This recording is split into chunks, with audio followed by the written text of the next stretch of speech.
Et après le piano de Jean-François Zigel, voici une comédie musicale ambitieuse signée Pascal Obispo et Christophe Baratier. Tous deux ont osé raconter sur scène la vie de Jésus. Une fresque sur cette figure religieuse devenue icône de la culture populaire, dont le cinéma s'est emparé depuis longtemps. Jésus est donné au Dôme de Paris, où s'est rendu Benoît Puichot. Jésus-Christ a-t-il réellement existé ou non? C'est une question que nous ne nous poserons pas dans ce reportage. Non, on s'est demandé pourquoi et comment Jésus est devenu une star de la pop culture. Jésus ou Jesus est partout. Il vend du détergent, il cartonne au cinéma, version SM, parodique ou rock'n'roll.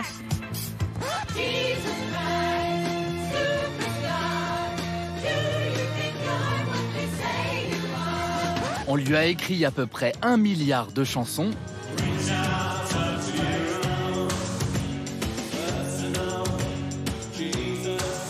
Même Pascal Obispo a été touché par la grâce. Il a composé la comédie musicale Jésus de Nazareth à Jérusalem, qui se joue en ce moment au Palais des Sports à Paris. Celui qui n'a jamais péché, lui jette la première pierre. Une question s'impose, pourquoi ? Pour moi, il n'y a rien de plus moderne que quelqu'un qui se bat contre les injustices et qui aide son prochain. C'est un petit peu, je vais dire, le dénominateur commun de la majorité des gens. Jésus rentre dans ce cadre-là, pour moi. Jésus est moderne, on l'a d'ailleurs interviewé en exclusivité. Et il regrette que son image soit plus importante que son message. Le look, c'est pas le plus important dans ce rôle. Vous allez voir ce soir qu'il y a vraiment cette bascule entre Jésus l'homme et Jésus le divin.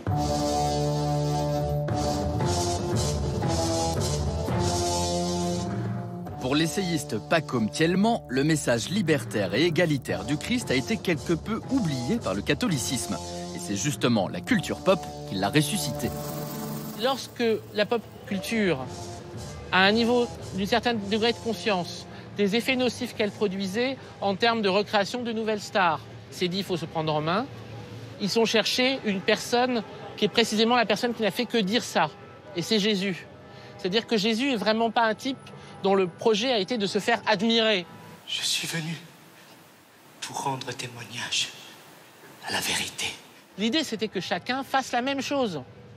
C'était un projet d'émancipation, d'affranchissement et d'égalité.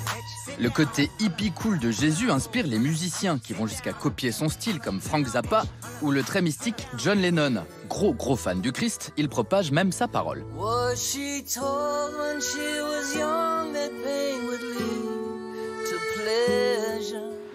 Toutes les critiques qu'on reçoit, on va essayer de les transformer en quelque chose de positif. Quitte à être harcelé, autant en profiter pour dire ce qu'on a à dire, sur la paix et reste. John Lennon partageait la même lumière que l'auteur de science-fiction Philip K. Dick, qui imaginait Blade Runner. Ils ont été marqués par la découverte en 1945 de la bibliothèque de Nag Hammadi, une sorte de Bible alternative avec une nouvelle parole de Jésus encore plus émancipatrice, un éloge de la vulnérabilité qui inspire même les créateurs de séries télé. Et il n'y a pas aujourd'hui plus proche d'un message christique que les séries télévisées. Personne ne le dit comme ça, et pourtant c'est là tout le temps.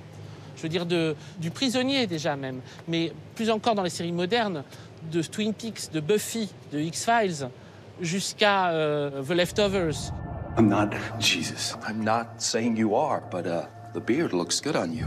Il ne s'agit que de messages d'émancipation par la faiblesse, par la fragilité. Face à des machines qui sont trop puissantes et qui prennent le dessus, il faut aller chercher la personne la plus faible possible. Cette personne la plus fragile possible, elle détient la clé qui permet de sortir de cet envoûtement. Si on se réfère à cette Bible bis, Jésus est carrément punk, révolutionnaire et rebelle.